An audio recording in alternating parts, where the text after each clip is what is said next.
Imagine yourself gently sinking into sleep, free from the weight of the day.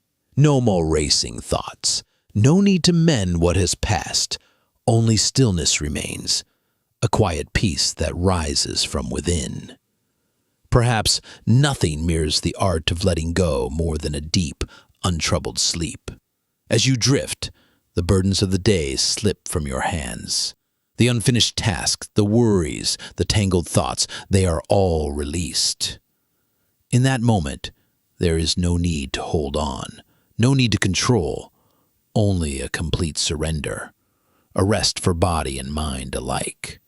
Notice this: sleep comes only to those who let go. Those who cling to tomorrow's work, who nurse yesterday's anger, who fear what is yet to come, sleep eludes them, and they turn restless through the night. But those who breathe, who release, who close their eyes with gentle intention, sleep finds them swiftly, softly, as a lullaby of life itself. Sleep is nature's quiet gift, bestowed upon us every day.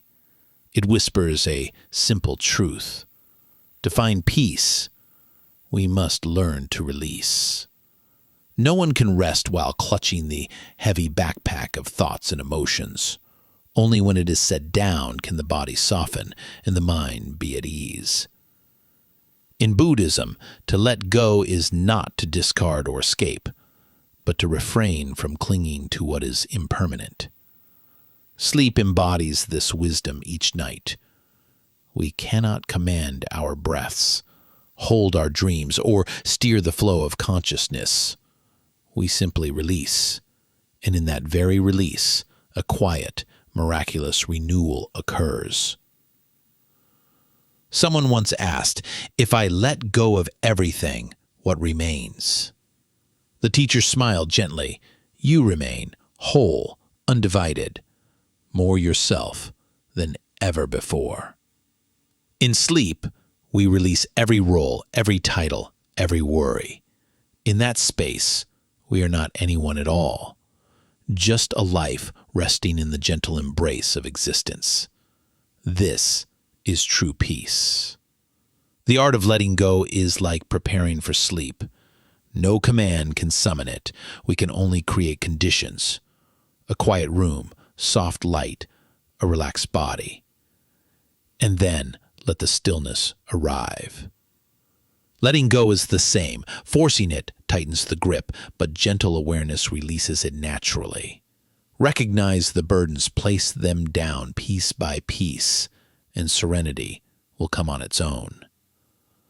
The Buddha taught, "Of all that can be held, nothing lasts forever.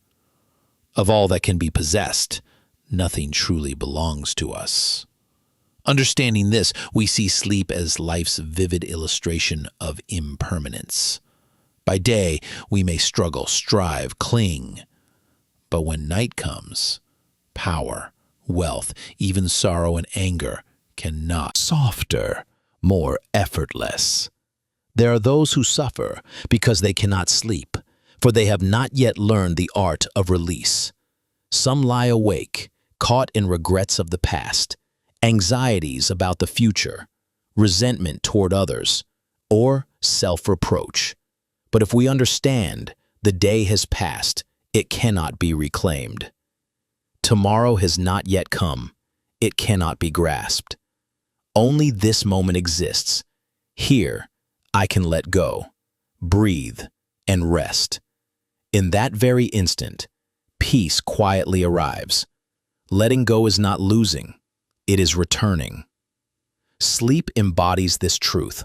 When we release the noise outside, we return to the breath, to the gentle rhythm of the heart, to the stillness that is always present within. When we let go of the weary dreams and burdens of the day, we return to the nurturing embrace of life itself, as if being held tenderly by the universe.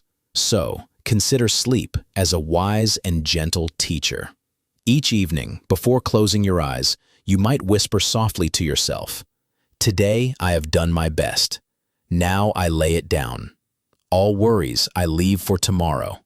Now there is only breath and sleep. In this way, we gradually train in the art of letting go, day by day, moment by moment, until it becomes as natural and effortless as breathing itself. Sleep is a gateway into the art of release.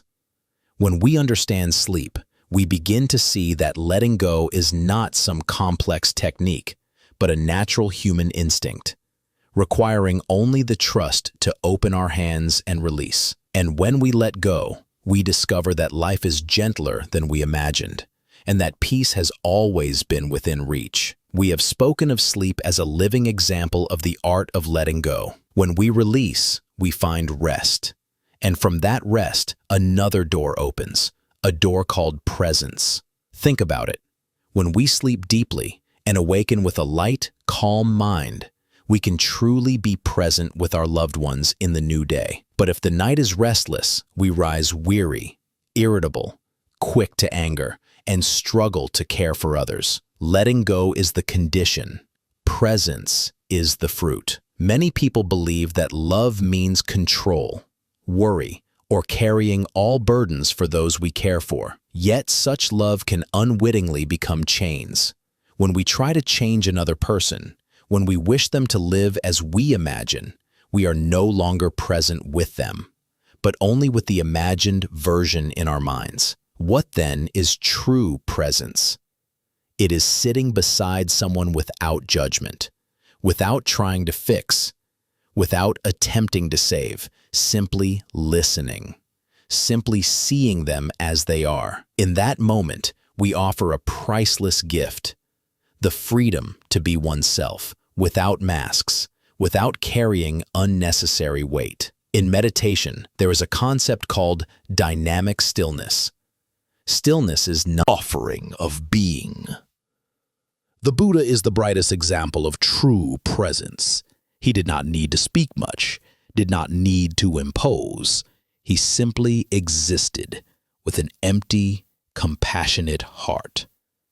Those who came to him naturally felt their suffering melt away. Once a woman who had lost her child came to the Buddha, crying in despair, pleading for him to save her child. The Buddha did not immediately explain impermanence, nor did he tell her to forget.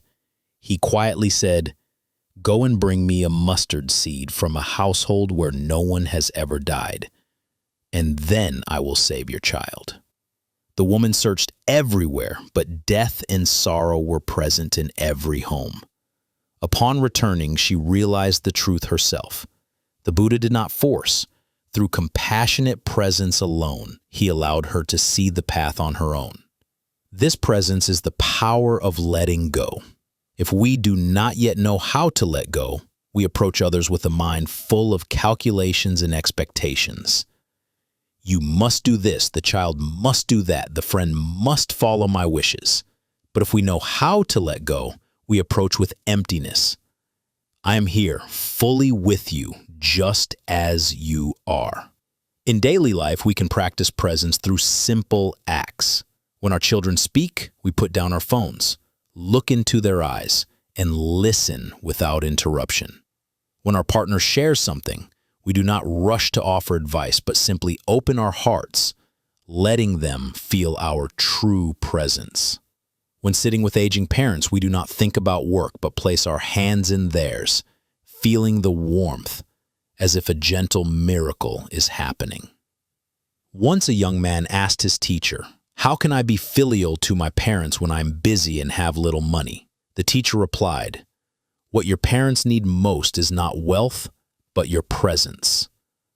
A meal shared together, a heartfelt conversation, can be more precious than 1,000 treasures. The power of presence is like the sun. The sun does not command a flower to bloom, yet through its light and warmth, the flower opens naturally. If we are truly present, others are nourished and can heal themselves without us forcing anything. Yet presence is not easy because the mind tends to wander. When sitting with someone, we think of something else. When eating, we think of work. When going out, we think of the past or worry about the future. Therefore, to truly be present, we must return to the lesson of the previous chapter, learning to let go. Letting go of worries, letting go of control, letting go of what is unnecessary. Only then is there space to be fully here, now. You might think, but if I do not worry, will everything fall apart? In truth, it is not about not caring, but about caring with awareness. We still nurture, still act, yet our mind does not cling. Presence brings to feel at ease. It is not a skill found in books. It is a natural quality that arises when we know how to let go. Just as when we sleep well, we awaken fully alert to live a new day. When we release our worries, we can truly be present for those we love. So remember, love is not control. Love is presence. Our loved ones do not need a savior version of ourselves. They need someone who is fully there, listening, understanding. And to be fully present, we begin by learning to let go, just as we learn to sleep peacefully each night. There are times when we think we are loving, trying to save, or protecting someone. Yet deep within, there is a fear of being abandoned, an unseen anxiety. When we cling to the desire to save, we are actually holding on to an unhealed wound. We want to mend others because deep down, we hope someone will mend us. And so, in this cycle of giving and seeking, love can unknowingly turn into attachment, leaving both ourselves and the other person exhausted. If we look back at past relationships, we may see that sometimes we did not truly love the person as they were, but loved the feeling of being needed, of being leaned upon. We become the savior merely to cover the fear that, if we do not, we will have no value in their eyes. Love then transforms into an invisible transaction.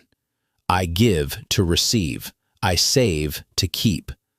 And over time, we become increasingly bound by the fear of losing that support. The Buddha taught, the root of suffering is attachment. When we cling to thoughts like, I must save, I must protect, I must make the other happy, we place ourselves in a position of burden, and within that burden lie many desires. But true love does not arise from desire. It is open, gentle, and unbinding. When we love without attachment, we simply sit beside, listen, understand, and give without expecting anything in return. Yet to do this, we must first face and recognize the wounds and fears within ourselves that have yet to heal. Imagine a child who was once abandoned. As they grow, they may tend to cling tightly to close relationships, fearing that others will leave, fearing to be forgotten. They may love intensely, yet their love is always accompanied by the haunting thought, will they leave me? And so that child, now grown, unconsciously turns love into a rope that binds the other, hoping that if they hold tight enough, the other will stay. Yet, it is precisely this binding that makes the relationship suffocating, making the feared loss even more likely. In the scriptures, there is the story of a mother who lost her son. She suffered so deeply that she traveled everywhere seeking a remedy to save him. The Buddha met her and quietly said, "Bring me a mustard." Costs did she find peace in her heart? This story reminds us that sometimes the desire to save is not love, but a refusal to face reality. We cling because we cannot accept impermanence. We save to hold on for ourselves, not necessarily for the other. And when we recognize this, a new door opens, a door to letting go. Letting go here does not mean indifference or abandonment. Letting go is accepting the truth. We cannot control. We cannot stop impermanence. We cannot make another person a part of us forever. Letting go is laying down the burden of saving, leaving only pure love. Love that does not hold, love that does not bind, love that is free from fear. Only then do we truly become free. And in this freedom, we begin to touch peace. Peace does not come from keeping someone by our side, but from learning to sit quietly with ourselves, facing our own wounds. Peace does not come from making others dependent on us, but from allowing them to be themselves, free in their own lives. Peace does not come from hiding our fear of being abandoned, but from daring to acknowledge it. Yes, I am afraid, but I will not let this fear dictate how I love. Once we can look directly at the wounds within, without fleeing, without covering them with a layer of saving, we begin the journey of true healing. And in that moment, our love becomes purer, like cool, clear water, flowing from a pristine spring, rather than a sudden downpour attempting to quench a thirst in haste. In a sense, these very wounds serve as reminders. To truly love others, we must first learn to care for ourselves. When we heal ourselves, love ceases to turn into attachment. When we learn to be present with ourselves, we can genuinely be present with others without fear. This is the root of freedom in love. The path of letting go is not easy, for it requires accepting the truth that we cannot control life. Yet, if we dare to walk this path, we will realize letting go is not losing. It is reclaiming. We reclaim ourselves, reclaim the peace already present in our hearts, reclaim the capacity to love without holding on. And when our hearts gradually find serenity, we see more clearly that true love is not the desire to save someone, but a quiet, abundant presence that allows both ourselves and others to be free to be who we truly are. Once we begin to recognize our inner wounds and learn to release the desire to save, we notice another subtle binding that often governs our lives, carrying the emotions of others. In close relationships, it is easy to fall into the trap of feeling responsible for someone else's mood, believing that our happiness depends on their joy or sorrow. We then become a mirror of their emotions. If they are sad, we suffer. If they are angry, we feel uneasy. It does not mean losing our inner balance to accompany someone. Love does not require us to become a shadow of the other person. True love is simply being present, supporting through presence, not plunging ourselves into the abyss just because they are there. The Buddha taught, "No one can make us suffer without our permission." This does not deny compassion. Rather, it reminds us that the emotions of others need not become our burden. We can open our hearts to listen, to understand, yet we need not turn their pain into chains that bind ourselves. When we absorb too much external emotion, our minds become turbulent, like a wind-swept lake. Only when we maintain inner calm can we truly reflect and help others effectively. Recall the moments in family or among friends. Sometimes, when someone becomes angry, the whole room feels heavy. If we are not steady, we are swept along, also frustrated, also tense. But if we maintain our breath, maintain our equanimity, our calm becomes a refuge for others. Like a candle in a dark room, it does not absorb the darkness, it simply shines, so others can find their way. There is a story in the Buddhist scriptures about the Buddha when he was insulted by others. He listened, without resistance, without letting their words disturb his mind. Then he simply said, "If someone offers me a gift and I do not accept it, the gift still belongs to them. Likewise, if someone offers us anger, sorrow, or resentment, and we do not take it in, those emotions remain with them, without becoming a burden for us." This is the essence of letting go of others' emotions. We can be present, we can listen, but we are not a container. We do not need to strain ourselves to hold all their pain, all their disappointment.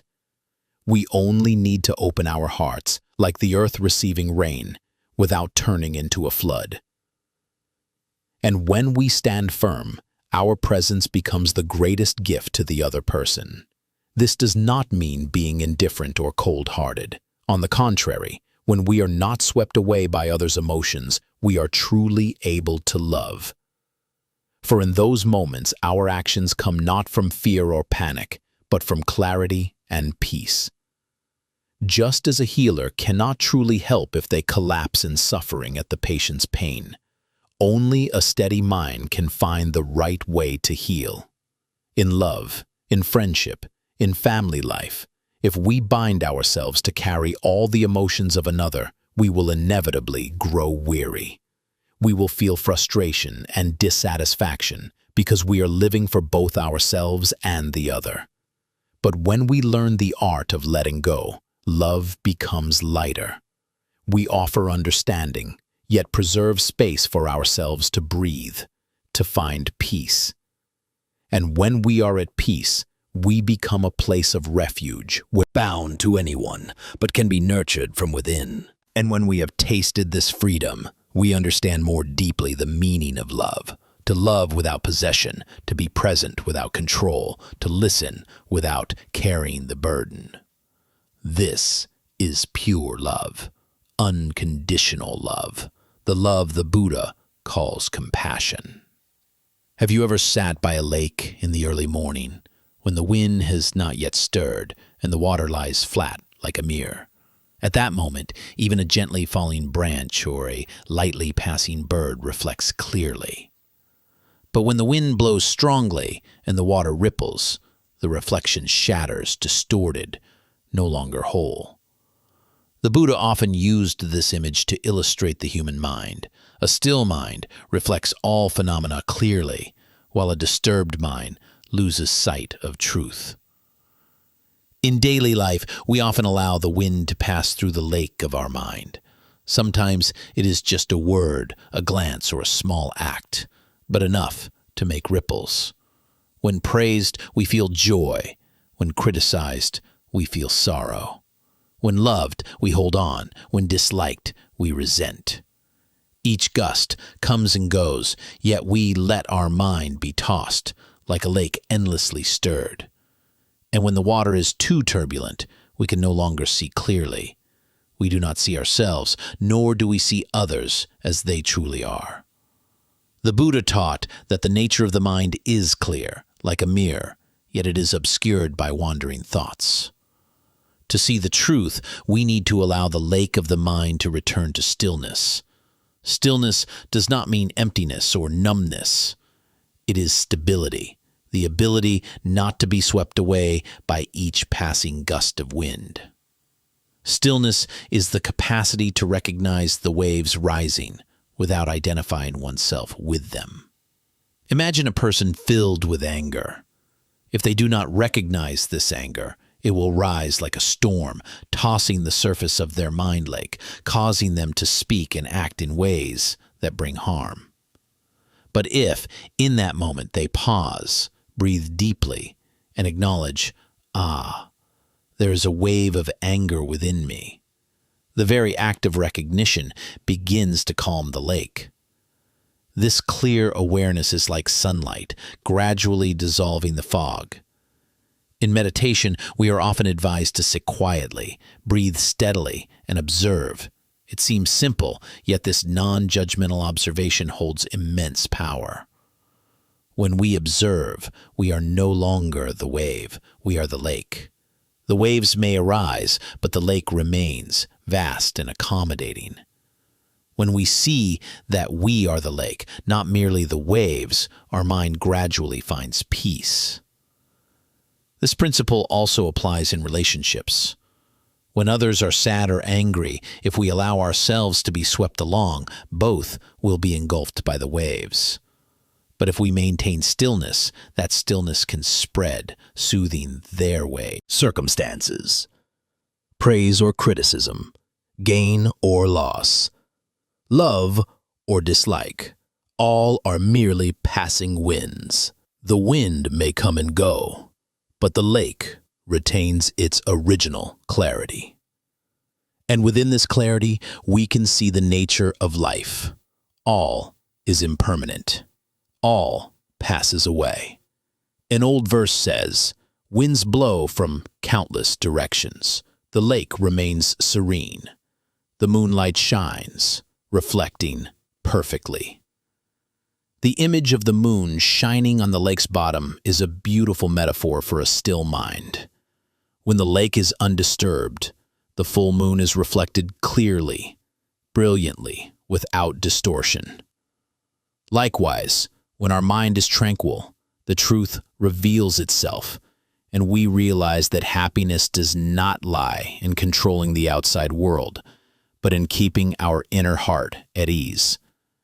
This does not mean we avoid or suppress emotions.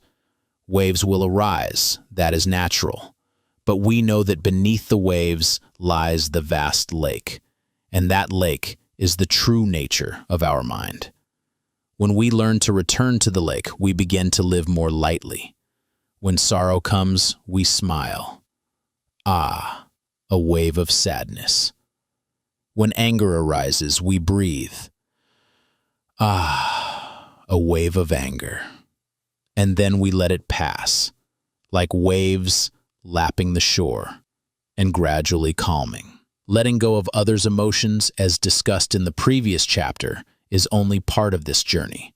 If our mind is not steady, if the lake is not still, external emotions easily become waves within. But when we have found stillness, we no longer fear the emotions of others, nor are we submerged by our own. We become the lake, able to reflect everything without losing ourselves. And in that stillness, we discover a profound peace that has always been present. Peace is not something we must seek far away. It is the return to the natural stillness of the mind. Like that lake, inherently clear, once the wind ceases and the waves settle, the water becomes calm, and the moon reflects itself with perfect clarity.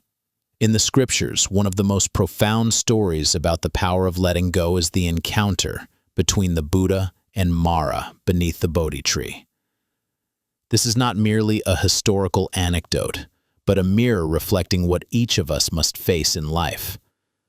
The shadows within the mind, the temptations, fears, and restless thoughts that continually arise.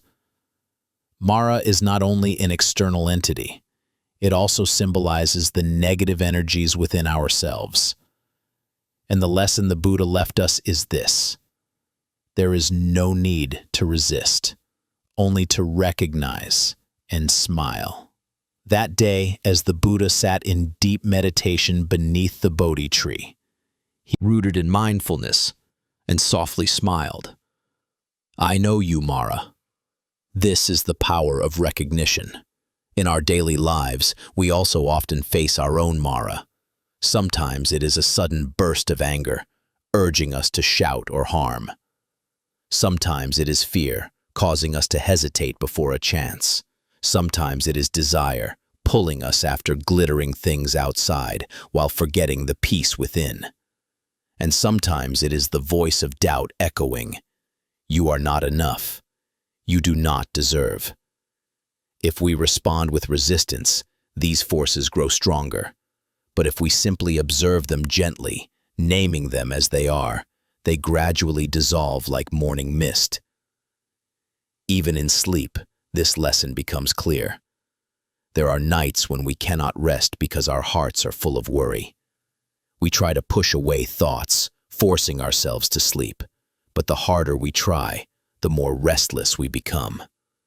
This is because we are fighting Mara with sword and shield. But if we simply sit up, breathe slowly, and say to ourselves, "Ah, this is worry. This is fear. This is only a wave in my mind," then, like the Buddha beneath the Bodhi tree, we are recognizing, not resisting. And as we recognize, that negative energy no longer has the power to hold us. Sleep returns naturally, like a river flowing back to the sea. To adopt a stance of non-resistance does not mean surrender. It is a form of wise letting go. Because when we release resistance, we also release the power that negative emotions hold over us. Imagine this. When someone is angry, the more we resist, the stronger their anger becomes. But if we simply listen, serene like the calm lake, that anger cannot endure. Just as Mara, when met by the Buddha's recognizing smile, ultimately had to withdraw. In life, how many times have we allowed Mara to triumph? How many times have we let fear stop us from taking a step forward, let doubt pull us backward, or let anger make us speak words that wound? And how many nights have we lost sleep because our minds chase after these spirals? The story of the Buddha and Mara reminds us that liberation does not come from destroying or controlling, but from calmly looking, recognizing its nature. Tonight, before sleep, if a negative thought arises, you might try smiling and saying, "I know you, Mara." Do not rush to push it away. Do not struggle to banish it. Let it be there, and then gently return to your breath. Return to the sensation of your body relaxing on the bed. Just as the Buddha did not leave the Bodhi tree, you too need not leave the stillness within yourself. And then, you will notice that what once seemed terrifying is only a passing shadow, unable to touch the clarity. Opportunities to practice facing, understanding, and letting go. Thus, this chapter is not merely a retelling of an ancient story. It is a mirror reflecting our present lives. The Buddha once sat quietly, smiling at Mara, and we too can learn to sit quietly before our own Maras. As night falls, when we release all resistance, sleep becomes a gentle stream, guiding the mind back to its inherent peace. Human life is like a river. We travel through its bends, sometimes waves, sometimes calm. But what often brings the greatest suffering is not the journey itself, but the expectations we attach to it. Each of us has carried within a longing. If we work hard, we must succeed. If we love wholeheartedly, we must be reciprocated. If we plant a seed, it must bloom perfectly. And when reality does not follow the path we imagined, disappointment, sadness, and resentment rush in. This is the invisible shackle binding the heart. The Buddha pointed out that suffering arises from attachment, and attachment is not only clinging to people or things, but also to outcomes. We not only act, but also bind ourselves to the results of our actions. When success comes, we are elated. When failure comes, we plunge into the abyss. Life becomes a carousel of emotions, lifting us high and dropping us low, never at rest. Yet true peace does not lie in the outcome, but in the way we live fully each moment without fastening ourselves to what must happen. Imagine an artist playing a musical instrument. If he worries whether the audience will applaud, praise, or criticize, his hands will tremble, and the music will lose its clarity. But if he simply lets his soul flow into the music, dedicating his entire being to each note, that moment itself becomes complete. Whether the audience applauds or not becomes almost irrelevant, for the artist has lived fully in the present. Even in sleep, we can see this clearly. Many people struggle to fall asleep because they desire to sleep immediately, to get a full 8 hours, to awaken refreshed. Yet it is precisely this longing that distances sleep from us. When we release these expectations, simply closing our eyes, breathing slowly, and relaxing each part of the body without forcing ourselves to sleep, sleep arrives gently. Like a gentle guest, It only comes when we cease urging it and open our hearts to receive it. To live fully without clinging to outcomes does not mean indifference, nor does it mean half-hearted effort. On the contrary, it is the most profound form of dedication. We pour our hearts into planting seeds, tending. Attachment to outcomes do not easily collapse in failure nor become arrogant in success.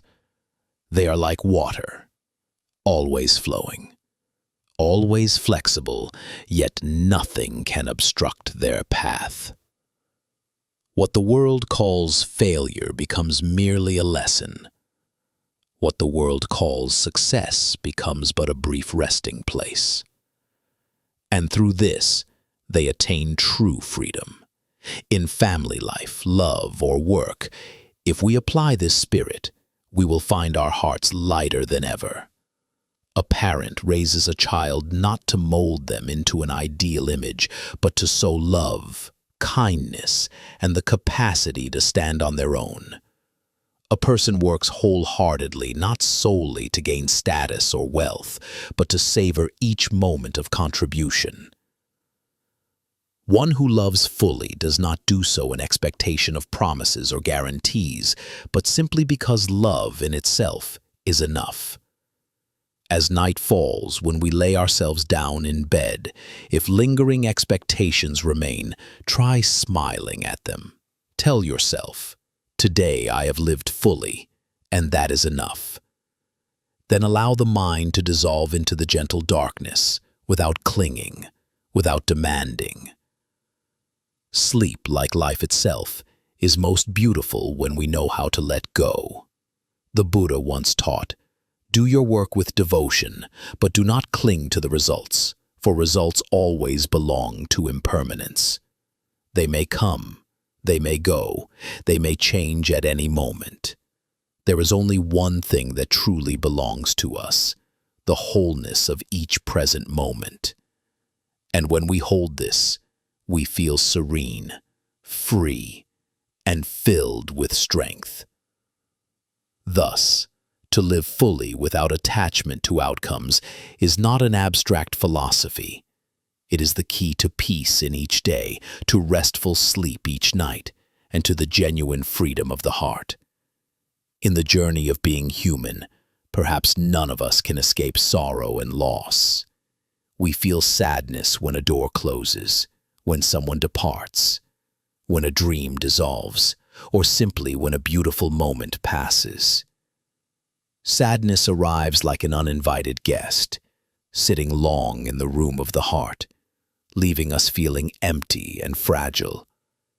Yet, through the light of the Dharma, we can see sorrow not as an enemy, but as a miraculous mark of impermanence, a gentle reminder that life is fragile, and it is precisely this fragility that makes each moment precious.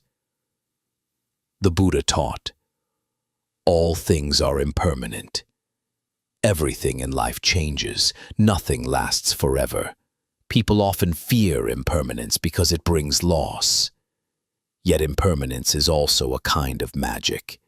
Thanks to impermanence, a bitter winter can transform into a warm spring. Thanks to impermanence, a wound will eventually heal. Thanks to impermanence, even the deepest shout over the rain. No matter how loudly we cry, we cannot overpower the downpour. We only tire ourselves in the attempt. If we sit and weep, the rain continues to fall. The only way is to open our hearts and accept. The rain is falling, and I am sitting here in this rain. This is precisely the attitude the Buddha taught, recognizing and embracing sorrow, rather than resisting it or running away. Even in sleep, sorrow sometimes returns, making it difficult to rest. Memories of the past, people who have left, opportunities lost. These thoughts keep replaying in the mind, like a broken needle stuck in a groove of music. In such moments, we can try to see sorrow as a wave on the surface of a lake. The wave may rise high, may rage violently, but eventually it dissolves back into stillness. Instead of clinging to it or chasing it away, we simply breathe with it, letting it pass. Then sleep arrives, not as a form of forgetting, but as a gentle embrace, helping us heal from within. Buddhism does not deny sorrow. On the contrary, sorrow is a natural part of human life. Even the Buddha, before enlightenment, experienced deep suffering when witnessing birth, aging, sickness, and death. Yet the difference was that he did not let sorrow drag him down. He looked at it directly, saw its root clearly, impermanence, and from that transformed it into wisdom. If we can see sorrow as a mark of impermanence, our hearts soften. We grieve the loss of a loved one because we once loved them deeply, yet that love is proof of their life within us. We grieve the closing of a chapter because we once lived it fully, and because of this, we learn to treasure the days that remain. Sorrow, in the light of impermanence, is no longer a wound. It becomes a testament to life itself. Imagine a precious ceramic vase that is cracked. Rather than discarding it, the Japanese practice kintsugi, repairing the cracks with gold, transforming the vase into something uniquely beautiful. Our sorrow is the same. It does not need to be buried. It can become a golden trace within our hearts, making us more profound and compassionate. Those who have known sorrow, who have experienced loss, often empathize more deeply with the suffering of others, and that empathy is a gift of impermanence. Tonight, if there is still a sorrow lingering in your heart, do not chase it away. Let it sit beside you like an old friend. Speak to it. I know you, sorrow. You have come to remind me that all things are fragile, and because they are fragile, I can cherish them all the more. Then gently place your hand over your heart. Fragility, that we learn to live more fully, love more deeply, and let go more gently. In life, some wounds do not come from natural disasters, illness, or the inevitable losses of life, but from the very people we trusted and loved, a friend turning away, a loved one's betrayal, a love that shatters, a promise left behind. These wounds often run deeper than any physical fall because they strike at our trust and at our hearts. People call it betrayal, abandonment, and often we think that only a sincere apology could heal it all. Yet Buddhism teaches a different truth. True healing does not depend on the one who caused the hurt. It begins within our own heart. We often waiting for someone to return to explain, waiting for acknowledgement to recognize that we were wronged. But sometimes that waiting stretches on forever, because the other person may never return, or if they do, they may not have the courage to admit their mistake. We stand endlessly at the threshold of hope, then disappointment, then resentment, imprisoning ourselves within an invisible cage. The key does not lie in their hands, it lies in ours. But we forget this truth. The Buddha taught, hatred does not cease by hatred. Only love can do that. Waiting for an apology is sometimes just another form of clinging to resentment. We want them to take responsibility, to restore justice, to prove that we are worthy of respect. But the moment we release that need, forgiveness is not for them. It is for ourselves, and the door to freedom opens. Forgiveness here does not mean forgetting everything, nor does it mean excusing another's wrongdoing. Forgiveness simply means choosing not to let that wound continue to control our lives. We recognize that the past has passed. We cannot change it, but we can choose how to live with it. Like a scar on the skin, it remains, yet it no longer hurts when we touch it. In sleep, those who have experienced betrayal or abandonment often dream heavy dreams. We dream of being chased, abandoned, or calling out with no one answering. These dreams are echoes of unhealed wounds. If we keep waiting for the other person to return and soothe us, the dreams will repeat endlessly. But if we learn to embrace ourselves, whispering, "I am enough. I do not need anyone to prove my worth," then night after night, those dreams grow lighter until they dissolve entirely. Some who have betrayed us continue their lives seemingly without remorse. They may be happy, at peace, while we remain tormented. Is that fair? Number. But life's fairness does not bloom. But if we diligently pull them out, tend the soil, and plant new seeds of compassion and trust, the garden will revive. An apology from another is like a sudden rain.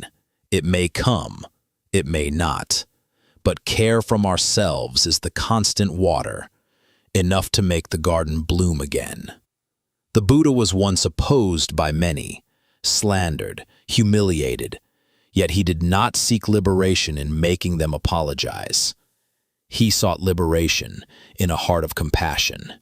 He knew that if hatred were allowed to overflow, the heart would grow heavy and bound. He let go, not because the other was worthy, but because he himself was worthy of peace. At night, when lying down, if there remains a lingering grievance, you might try placing your hand on your heart and say, "I forgive, not for you, but because I am worthy of sleeping peacefully." Then breathe slowly, letting old memories drift away like fallen leaves carried by the wind. From that moment, sleep becomes a gentle arm embracing you in the circle of freedom. Thus, betrayal or abandonment is no longer the full stop to happiness. It is merely a sad chapter in the book of life. And healing does not require an apology, for you have already given yourself the most precious gift, inner peace. Perhaps, in life, everyone has experienced regret at least once. It may be a wrong decision at work, a missed opportunity in love, or simply a careless word that hurt another. Regret is an emotion that comes afterward, when events have passed and cannot be returned to. It is like a persistent shadow, clinging to us, whispering in our ears, "If only that day, I should have." And so we are swallowed by remorse, as if living eternally in a moment long dead. Buddhism does not view regret as something to deny, nor does it counsel us to reject it or pretend it does not exist. On the contrary, the Buddha teaches that we need to recognize regret as a psychological phenomenon, arising from attachment to the past. The past has already gone, like water flowing out of a river, yet the human mind tends to tie itself to it. It is this clinging that imprisons us, preventing us from moving forward.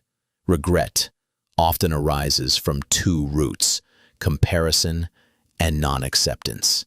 We compare our present with an ideal version in our imagination, a version we might have reached had we chosen differently.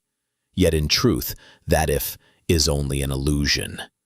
Even if we had chosen a different path, the result would not necessarily have been as we imagined. Life is full of interdependent conditions, countless factors weaving together to create reality.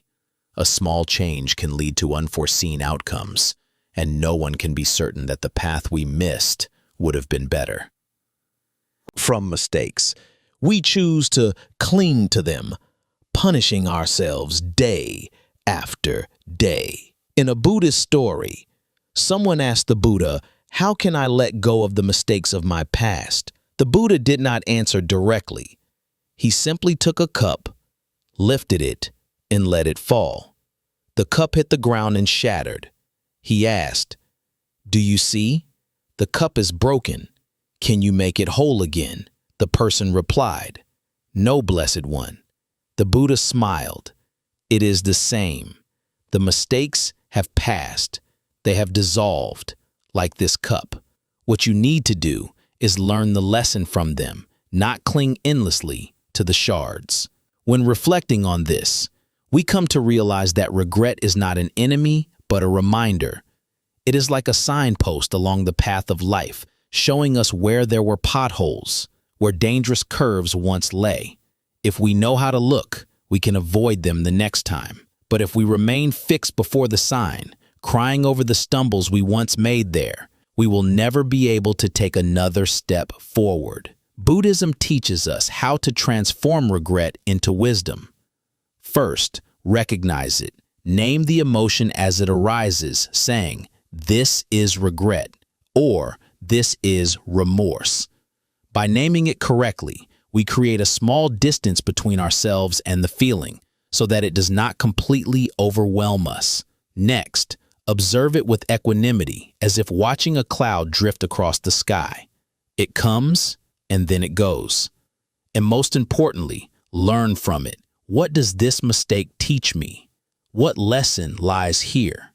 Many people think that letting go of regret means neglecting responsibility or being careless, but this is not so. Letting go here precisely means stopping the self-torment so that one can act with greater clarity in the present. If someone has made mistakes in love, instead of endlessly living in regret, they can learn how to love more healthily in future relationships. If someone has missed opportunities at work, instead of sinking into what ifs, they can prepare more carefully for the opportunities ahead. In the scriptures, the Buddha emphasized, no one can step into the same river twice. Time flows. The river of life changes, and we ourselves are no longer the person of yesterday. So why do we cling to our old selves, to old mistakes, binding our present? Regret ultimately is a form of suffering born from ignorance. Ignorance makes us think that the past can still be changed, causing us to remain absorbed in what no longer exists.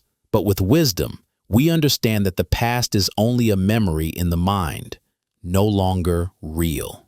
And the present, only the present, is the fertile ground on which we can sow seeds. Only the present is where life is breathing. If we learn to set down regret, we will feel a lightness, as if releasing a heavy burden.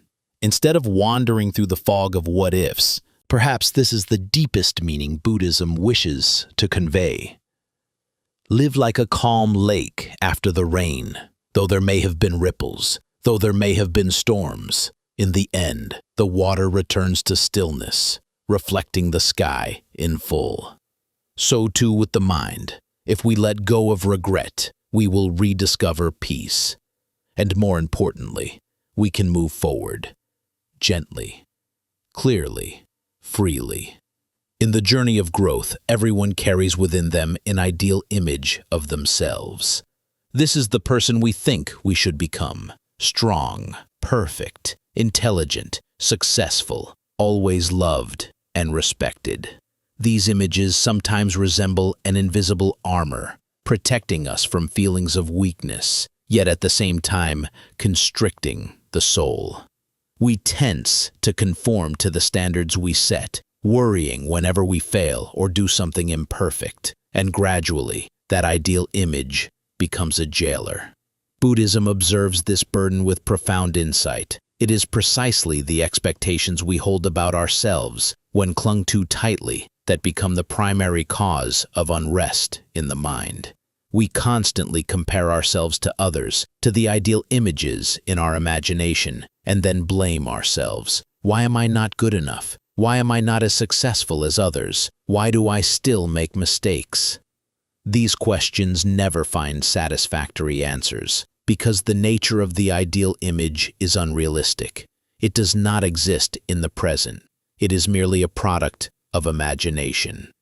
Try to imagine a day lived entirely for that ideal image. Every action is controlled by the fear of not meeting the standard, every word weighed to avoid error. Gradually, you forget your true self. Inside that perfect shell, your mind becomes tired, lonely, and estranged from itself. And this is exactly what the Buddha wishes to remind us. Attachment to the ideal image is a form of suffering, the very cause that prevents us from fully living in the present moment. Letting go of the ideal image does not mean abandoning progress or ceasing personal development. On the contrary, it is learning to return to oneself, to recognize that our essence is already complete, abundant, not lacking, and does not require straining to prove our value. When we realize that not every moment needs to be perfect, that not every action must bear the mark of success, the mind can breathe, making space to experience life naturally and fully. In meditation, the Buddha often guides us to observe ourselves with honesty, without judgment, without coercion, simply noticing. When we look at thoughts about who I should be, we see them as clouds drifting across the sky of the mind, appearing and passing away. They are not your true nature, but only temporary images created by delusion and societal pressure. Recognizing them, rather than identifying with them, is the first step toward letting go. Self-blame or shame, gently remind yourself, I am living, I am learning, and this does not define the total value of who I am. This acceptance is like removing a heavy suit of armor, allowing the body and mind to become lighter, more flexible, more at ease. A clear example is how we perceive success and failure. When obsessed with the ideal image, success becomes a burden, and failure becomes a source of fear. We no longer act out of joy or passion, but to prove our worth. When we let go of the ideal image, success is no longer a shackle. Failure is no longer a punishment. Each experience becomes a lesson, each moment an opportunity to live fully. It is also important to recognize that the ideal image does not come only from ourselves, but also from the expectations of others, family, friends, society. When we strain to meet these expectations, the pressure multiplies. The Buddha teaches that true human value does not depend on the eyes or judgments of others. Letting go of this burden is an essential step to avoid being controlled by external circumstances, allowing us to live authentically, freely, and peacefully. The journey of letting go of the ideal image is a continuous process. It cannot be done once and for all. It requires observation, recognition, and patience with yourself. Each day, whenever you notice yourself tensing up to prove something, gently remind yourself, I do not need to be perfect. I only need to be present. Such reminders are like a fine needle guiding you back to the present moment, bringing the mind to its true axis, keeping it from being swept away by the whirlpool of expectations. When you let go of the ideal image, you do not become weak. On the contrary, your soul becomes steadier, because in that moment you live with reality. You act from wisdom and clarity, no longer governed by fear or pressure. Every action, every word arises naturally, sincerely, carrying a gentle yet enduring strength. Ultimately, letting go of the ideal image is the step that leads you back to your already complete essence. You are not lacking. You do not need to strain to prove yourself. You can be fully present in every moment. This is the foundation for the practices to come. Letting go of the expectations of others, letting go of attachment, and learning to transform suffering, anger, and fear into teachers. When you recognize and live with this truth, your mind becomes lighter, no longer burdened by the invisible weight pressing upon each step. You learn to love yourself as you are, without needing any ideal image to prove your worth. That is inner freedom, a freedom not dependent on results, not bound by external conditions, yet allowing you to live fully, to love fully, to be wholly present. We often live in a world filled with gazes and judgments, from family, friends, society, to strangers who pass by. Unintentional, create pressure, causing us to continually question ourselves. Have I done enough? Am I worthy? Am I disappointing someone? When we tie our sense of worth to the confirmation of others, the soul becomes imprisoned. Inner freedom is limited. Peace turns into a distant luxury. Buddhism teaches that a person is truly free only when they are no longer dependent on the gaze, the praise, or the approval of others.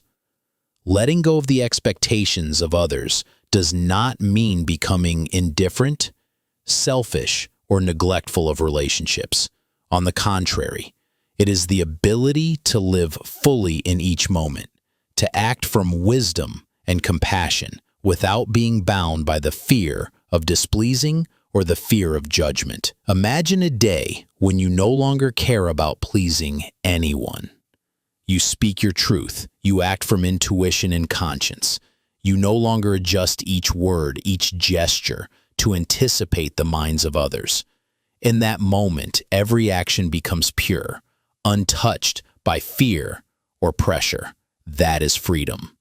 Freedom is not the reckless indulgence of every desire. Freedom is living in harmony with your inner truth, without the need to display or to prove. When we cling to the expectations of others, we easily fall into weariness and unease. No matter how well we do, there is always the feeling of not being enough. There is always the fear of falling short. The soul never finds rest. This very entanglement makes us lose the present moment because the mind is always turned outward, seeking validation. Letting go means turning inward. It means nurturing the understanding that your worth does not come from others, but from within yourself. This is not easy to practice, for society constantly reminds us to prove, to compare, to compete.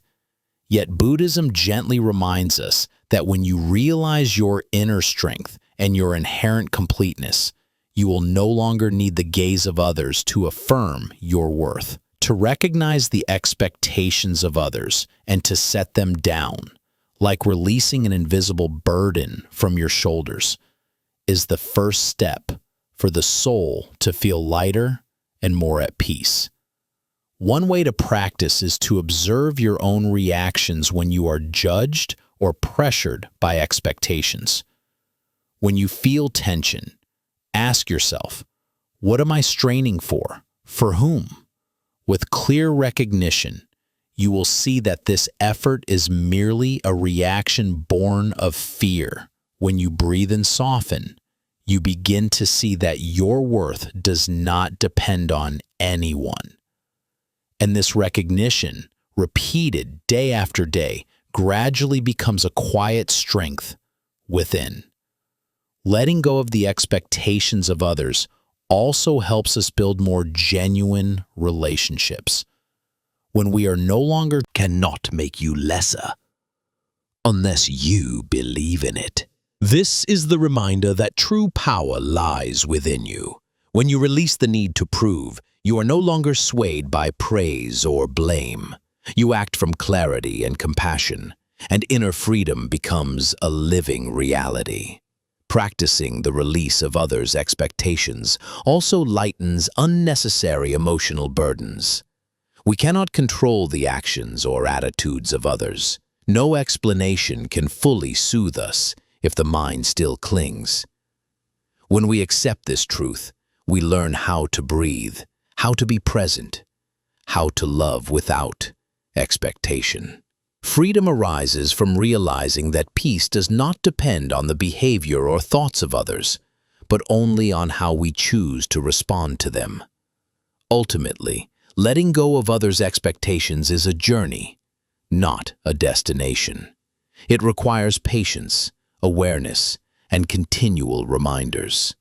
Each time you notice yourself being swayed by expectations, breathe deeply, remind yourself, and choose to live fully in that moment. Gradually, you will see that your energy is no longer scattered.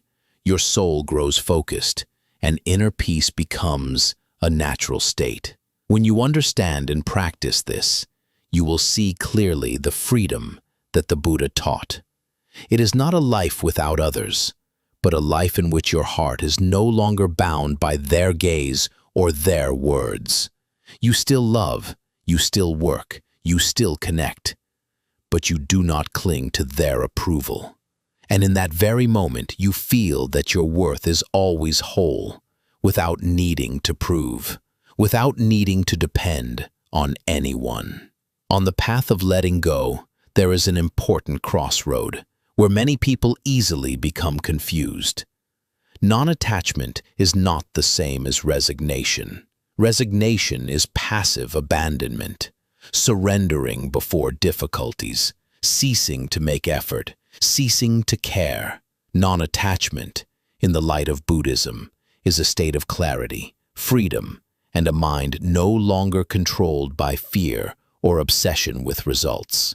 This is the key point that distinguishes true letting go from indifference or neglect.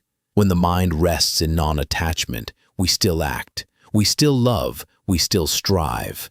But each step is guided by wisdom and awareness. Every decision, every action arises from a deep understanding of reality, that results do not entirely belong to us, that all things are impermanent and changing, and that clinging only brings suffering. Seen in this way, non-attachment is a gentle yet enduring strength, quiet, without the need to prove itself, yet powerful enough to let us live fully and face every challenge with courage. Many people mistake letting go for inaction, indifference, or abandoning goals. They fear that if they let go, everything will slip away.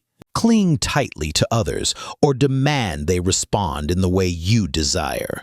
This is the subtle, yet profound difference between true letting go and resignation. One is born of awareness, the other of avoidance. In daily life, non-attachment reveals itself in the smallest of ways. When difficulties arise, instead of tensing up, complaining, or worrying, you acknowledge the problem and respond with clarity. When someone disturbs you, instead of clinging to anger or sadness, you listen, you observe your emotions, and you respond with wisdom. Each action is no longer governed by should or should not, but flows naturally from the reality unfolding in the present. Meditation is an important tool to cultivate non-attachment. When you sit in silence, observing your breath, noticing every thought and emotion without judgment, you learn to release clinging and to live in the present.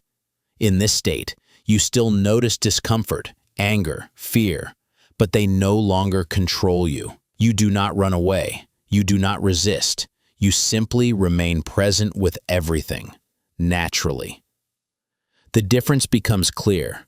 You are not passive, yet you are no longer controlled by unconscious reactions. Non-attachment also helps us maintain balance in relationships. When you do not cling to the expectations or attitudes of others, you are not swayed by praise or blame, nor wounded too deeply by criticism. You love sincerely. You are ready to listen, but you do not force, nor do you control. Relationships then become natural, free from strain, and genuine connection deepens. This is proof that non-attachment does not diminish care or responsibility. It makes every action purer, wiser, and more compassionate. In work and in creativity, non-attachment allows us to act from focus and passion, not from fear of failure or pressure to succeed. When the mind is no longer bound by results or by others' expectations, energy becomes more concentrated, creative ideas flow more freely, and the possibility of achieving optimal results arises naturally. This is the paradox that Buddhism emphasizes. When you do not cling, you perform better. When you stop forcing yourself, you achieve more. Non-attachment is also deeply connected to facing suffering, anger, and fear. Instead of resisting these negative emotions or running away from them, you learn to recognize, accept, and respond wisely. Pain, anger, or fear are no longer enemies, but mirrors reflecting where you are still clinging, still worried, still bound. When you release your grip, these emotions lose their power to wound you, and you learn to use them to cultivate wisdom and compassion. A vivid example is anger. When you are free from attachment, you recognize anger as a psychological phenomenon, yet you do not identify yourself with it. You do not imprison Coal with the intention of throwing it at someone else, but it is you who gets burned first. Non-attachment is the liberation of your own being from that fiery circle. In summary, non-attachment is a state of mindful action, clear, wise, not governed by fear, clinging, or expectation, while resignation is a passive giving up, a lack of care, a refusal to make effort. When you clearly understand this difference, you can truly let go in a profound way, live with inner freedom, and turn each moment into a full experience. Non-attachment becomes the foundation for the next step in the journey, learning to transform suffering, anger, and fear into teachers, the very lesson that Buddhism offers. Throughout life, no one can avoid the experience of suffering, anger, and fear. These emotions sometimes come suddenly, like a summer downpour at noon, drenching you before you can seek shelter.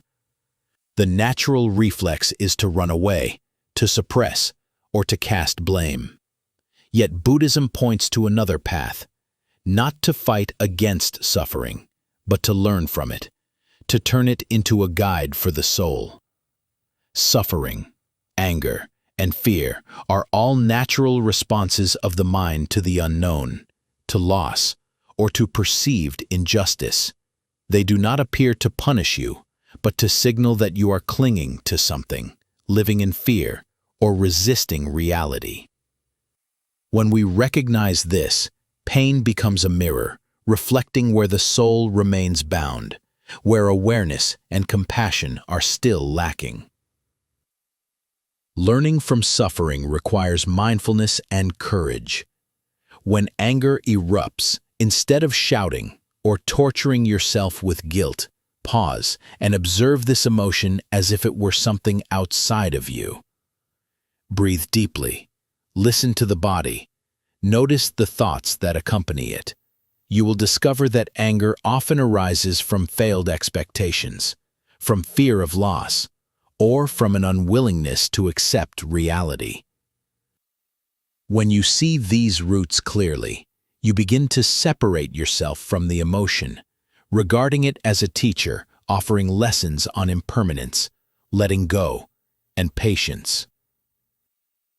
In the same way, fear arises when the mind looks too far ahead, when you imagine things that have not yet happened, when you strain to control everything. Fear is not an enemy. It is simply a reminder that you have drifted away from the present moment. When you sit quietly with it, breathe, and observe, fear becomes a teacher, showing you how to accept uncertainty and return to the present. You learn that your true power does not lie in controlling every circumstance, but in how you face and respond to them. Suffering is also an opportunity to cultivate compassion, not only for others, but for yourself. When you recognize your pain, you learn to are betrayed or hurt by someone. At first, anger and disappointment may flood your being, pulling you into a whirlpool of resentment. But when you practice looking directly into the pain, you realize that these emotions mirror your own expectations and attachments. You learn that instead of trying to change the other person or forcing them to apologize, you can transform pain into a teacher, learning to let go, to keep your heart at peace, and to continue living fully.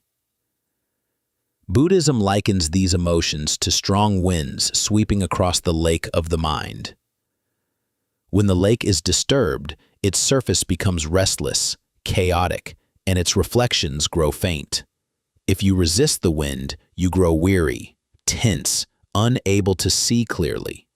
But if you learn to sit quietly in the midst of the wind, simply observing each wave as it rises and falls, breathing with every rhythm, the lake will gradually return to stillness, and the lessons hidden within each ripple will gently reveal themselves. Learning from suffering also helps you realize the impermanence of all things. Nothing lasts forever, and nothing unfolds entirely according to your will. When you truly understand this, anger and suffering naturally lessen, for you no longer expect reality to be otherwise. You begin to act from a place of calm, of presence, untouched by the sway of emotions. And even the painful experiences become part of your inner growth, shaping the deepening of your heart and mind. Above all, transforming suffering, anger, and fear into teachers is the path that leads to inner freedom. When you no longer fear negative emotions, when you are no longer controlled by them, your soul becomes free.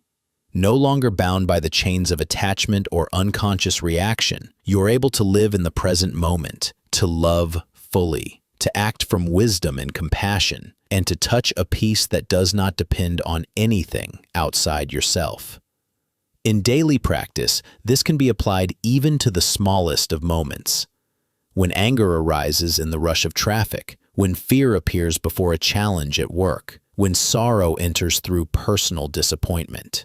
Instead of running away, you pause, observe, breathe, and learn from each emotion. Every such moment becomes a priceless training, helping your mind grow ever more awake, tender, yet resilient, and allowing you to see that every experience, whether joyous or painful, can become your teacher. Thus, suffering, anger, and fear are no longer enemies to be avoided or suppressed. They become companions on the path, guiding you toward self-understanding, toward letting go, and toward inner freedom. And from this very place, you are ready to step into the final chapter of the journey, the practice of letting go in daily life, where all the lessons from sleep, from sleep, from sleep, from sleep, from sleep, from sleep, from sleep, from sleep,